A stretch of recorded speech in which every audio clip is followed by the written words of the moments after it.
j'ai commencé après mon bac à vouloir faire une formation pour être ingénieur du son, mais pour la musique, parce que c'est un milieu que je connaissais beaucoup mieux.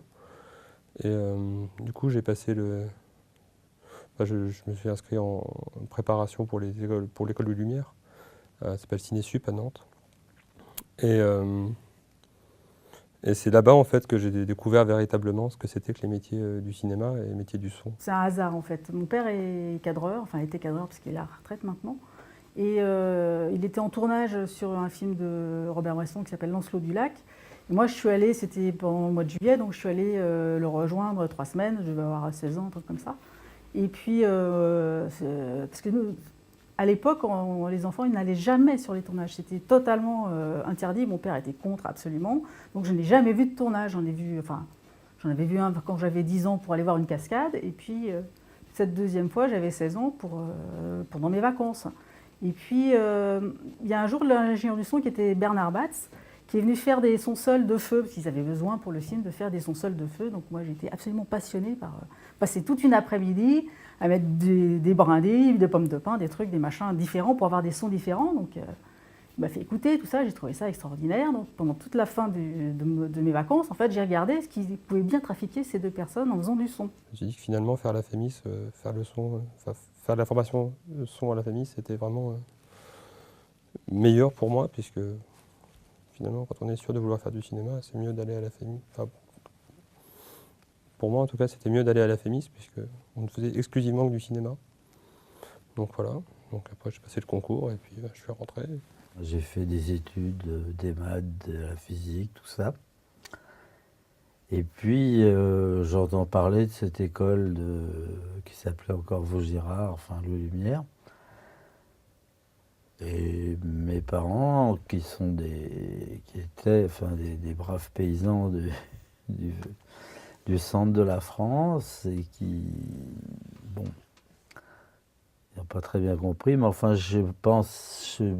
vraiment, je pensais faire des choses touchant à l'électronique, de la télévision, tout ça. Et puis pendant un certain temps, j'ai fait les deux, quoi. J'ai suivi Bernard quand ils avaient besoin d'un stagiaire, et puis je faisais mon père des petits trucs en 16 avec les caméflex, enfin, des trucs vraiment très très de débutants, quoi. Puis à un moment, il s'est trouvé qu'il fallait changer, il fallait que je choisisse parce que ça s'était très très mal perçu le fait que j'ai un pied dans chaque truc sans vraiment me décider. Et j'ai choisi le son parce que je trouvais ça peu rigolo. Petit à petit, j'ai commencé à comprendre et on m'a même dit, ben écoute, fais ça parce que je crois que tu as un petit talent pour faire ça. Donc j'ai poursuivi, quoi. J'ai fait...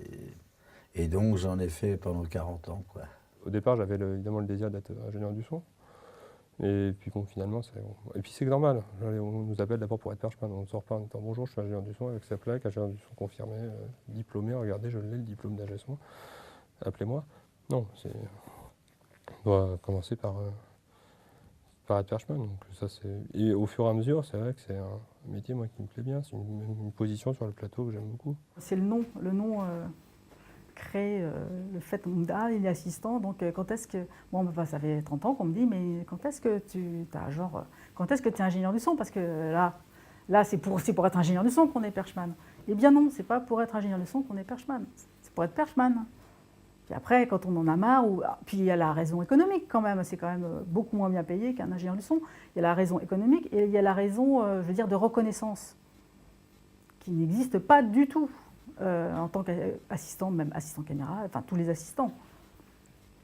Donc il y a ça aussi, à un moment, il y a cette question-là qui rentre en ligne de compte.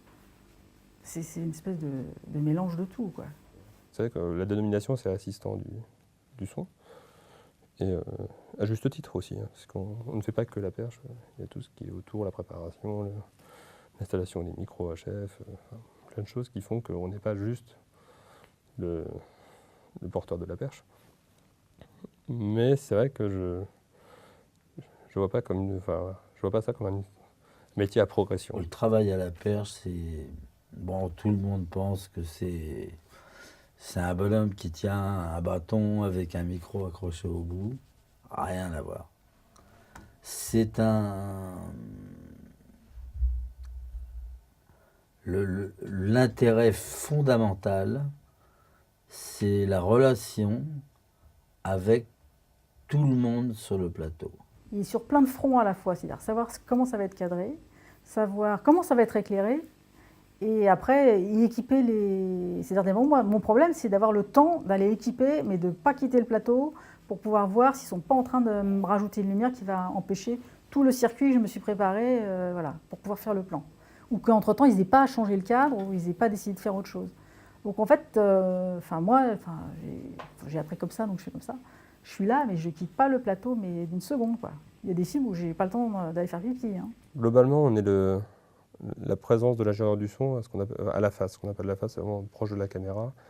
Et on est son oreille pendant les prises, quelque part, puisque avec le casque, l'ingénieur du son a une focalisation mono sur ce qu'il entend. Donc, si moindrement qu'il y a un problème, on est la personne qui peut définir d'où viennent les problèmes.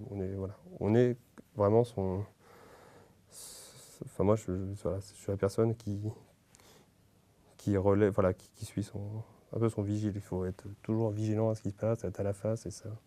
Voilà. Et après, outre ça, on est responsable du placement du micro. Le jeu, c'est toujours le même. Hein. C'est un metteur en scène met en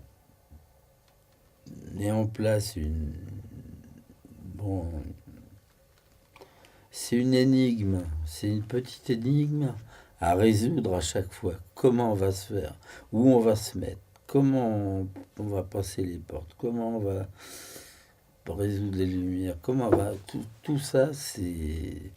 À chaque fois, il y a une somme de petits problèmes comme ça. Et c'est absolument passionnant, quoi. Un bon perchman, on ne va pas se souvenir qui c'est, quasiment. Et se souvenir qu'on a... un comédien, il ne doit pas se souvenir qui c'est et se souvenir qu'il n'a pas fait de post-synchro. Donc c'est quand même bizarre comme position vis-à-vis du... Le metteur en scène, c'est pareil, il ne faut pas l'avoir dérangé et la place qui reste en général sur un plateau, et la place qui reste, la petite place qui reste, en général, le perchman, il y est. Et si le metteur en scène il va être sur le tournage, et ben, on est quasiment à sa place. Ça, c'est difficile. Après, c'est un métier qui est sollicitant physiquement. Donc, aujourd'hui, moi, je suis jeune, donc je me dis formidable, perchman, toute ma vie. Est-ce qu'à 45 ans, je n'aurai pas un avis différent, finalement? Parce que c'est un métier où le dos souffre. Voilà, tous les perchman qui ont un peu de bouteille ont le dos en miettes. Hein. Ça, c'est... Donc, voilà. Mais après, intellectuellement, ça ne me pose pas de problème d'être perchman. C'est pas, je ne dis pas, c'est un tremplin vers un jeune son. Pour moi, c'est un vrai métier à part entière. Et pour avoir croisé des perchman qui ont beaucoup d'expérience, voilà, il y a une plus-value de l'expérience. Les gens qui ont 15 ans de carrière, c'est incroyable parce qu'ils ont une vision de leur métier, une précision et une justesse dans tout ce qu'ils font qu'on acquiert après des années et des années de métier. Tant que j'arrive à lever les bras, je continuerai comme perchman. Hein. Dans les bagnoles, on est à quatre pattes, la tête en bas, les pieds en l'air, un peu n'importe quoi. On peut être dans n'importe quelle position. Non, c'est vrai. Après, on est plus ou moins souple. Il y a ceux très raisonnables qui font de la musculation ou de la gym ou tout ça. Les gens pas raisonnables comme moi qui ne font rien du tout. Ce qui n'est pas une bonne idée, mais bon. Une prise de 10 minutes, je ne la fais plus. 10-15 minutes, je ne fais pas. Et je ne sais même pas si un jeune... il y a le sang qui vient des bras, enfin, il y a tout un tas de trucs, c'est une horreur. Déjà, on transporte quand même des kilos de matériel. Nous, on n'a pas de machinot qui transporte des caisses. On est toujours deux, à trimballer plus de matériel qu'il y a 20 ans. C'est pas forcément une histoire d'homme ou de femme. Les filles peuvent très bien le faire. Et les trucs compliqués pour les femmes qui font du son, c'est d'avoir une famille, des enfants, etc. Donc, entre le côté physique et d'avoir une famille et de s'occuper de ses enfants, c'est le truc qui est compliqué, plus compliqué pour les femmes en général, quelle que soit leur profession. Donc, il n'y a pas de raison qu'au cinéma, ce ne soit pas pareil. La mère de mon fils m'a dit « J'ai l'impression de vivre dans un hall de gare ». Alors bon, Mais ça, c'est pour nous tous pareil. Hein. Là, on fait ça ou on va à la poste, on bosse à la poste, quoi. Ou à la, je sais pas, fonctionnaire, quoi. J'ai des amis qui ont des professions, je dirais, normales. C'est pas normal ce qu'on fait, mais plus classiques. Et c'est compliqué de faire comprendre que notre rythme de vie, quoi. De dire, bah là, pendant 2 mois, je vais rien faire. Oh, mon pauvre, ça va, c'est pas trop dur financièrement. Bah non, parce qu'avec le statut, ça se passe bien. Enfin, voilà, ou même, voilà, puis là, je vais partir 6 semaines à l'autre bout. Enfin, c'est compliqué à comprendre par rapport. Donc, c'est plus la confrontation aux autres qui comprennent que c'est compliqué. Ou à ma grand-mère qui souhaite toujours que je trouve une bonne place. Bon, je vais expliquer. Hein. Bon, en fait, c'est comme ça, intermittent.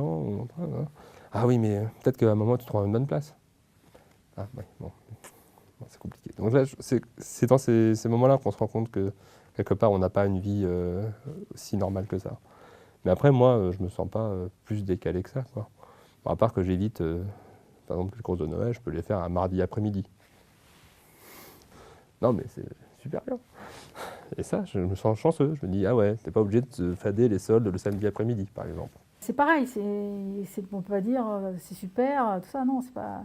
C'est à chaque fois, c'est des compromis, alors plus ou moins, et puis c'est plus ou moins intéressant, les comédiens sont plus ou moins bien, des fois c'est quand les comédiens sont excellents, c'est très jouissif de suivre, de tourner, quoi, parce que on est toujours surpris, donc c'est très piégeant, parce qu'on oublie les autres, voilà. Chaque prise c'est différent, ou c'est un petit truc en plus, enfin, c'est assez passionnant à voir le film se faire, ça c'est assez passionnant, ouais. Et ça, plus on travaille, plus on s'en rend compte, et plus on en profite, parce on est un peu détaché des problèmes, de savoir si on est à la limite, savoir si le texte est dans le bon ordre. Tout ça, c'est des trucs qui sont quasiment... des fois, je ne sais pas comment j'ai fait les plans. Hein. Non, mais c'est vrai, je rentre avec la caméra, elle est fait là, elle va aller dans les toilettes, elle va monter l'escalier, elle va ressortir et descendre l'escalier. J'ai suivi, je ne sais pas comment j'ai fait. Je ne sais pas. Mais bon, ça s'est fait, quoi. Je suis rentrée dans le truc, je suis partie. Et là, si les comédiens sont bien, on fait tout. Si les comédiens sont mauvais, là, ça bloque, on ne sait pas pourquoi non plus. Mais il y a un moment, soit c'est parce qu'on n'y croit pas, soit c'est parce que du coup, ça fait rater le cadre à un moment, ce qui entraîne que ça me fait rater moi, que je passe plus la porte. Enfin, c'est un ensemble de choses. C'est ça qui me plaît, je crois. On vit avec les comédiens quand on est à ce métier-là, qu'on soit ingénieur du son ou perchman. On doit bouger avec les comédiens, on doit être toujours avec eux, à les regarder, à sentir quand est-ce qu'ils vont déclencher leur phrase, quand est-ce qu'ils vont se retourner, enfin voilà, il faut qu'on appréhende leurs mouvements, il faut qu'on appréhende leur jeu, qu'on comprenne comment ils interagissent. Et c'est ça qui est passionnant, c'est que d'un seul coup, on a une acuité par rapport au jeu qui est sans commune mesure avec personne sur le plateau. On est les gens qui sommes quasiment le plus proches physiquement de la façon qu'ont joué les comédiens. Et à la console, enfin, ingénieur du son, pareil, on est à la console, il faut qu'on suive comment le niveau que donnent les comédiens, comment ils jouent. Enfin, il faut vraiment être au cœur, une vraie concentration. Ouais. Ça me plaît. Voilà, c'est des moments vraiment intenses. Hélas pour les uns et les autres, je ne changerai pas un iota, mais alors rien. Et des moments mauvais, il y a eu des moments bons, il y a eu des moments durs, il y a eu tout. Mais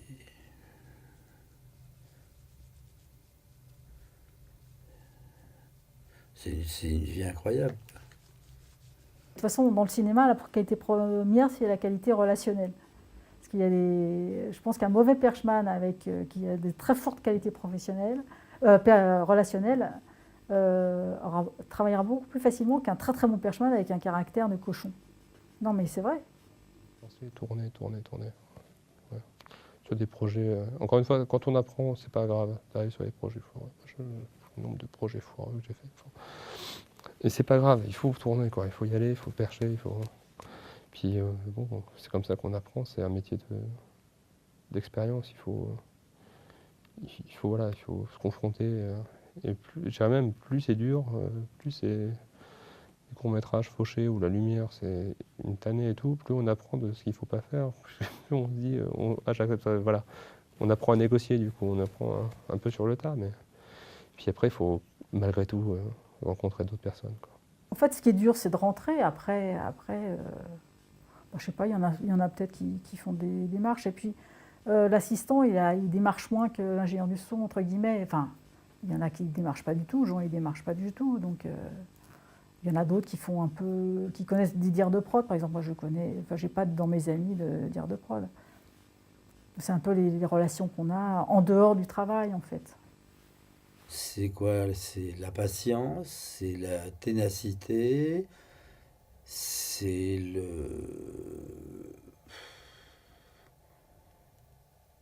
la passion et puis le talent. Le talent, ça là on l'a pas.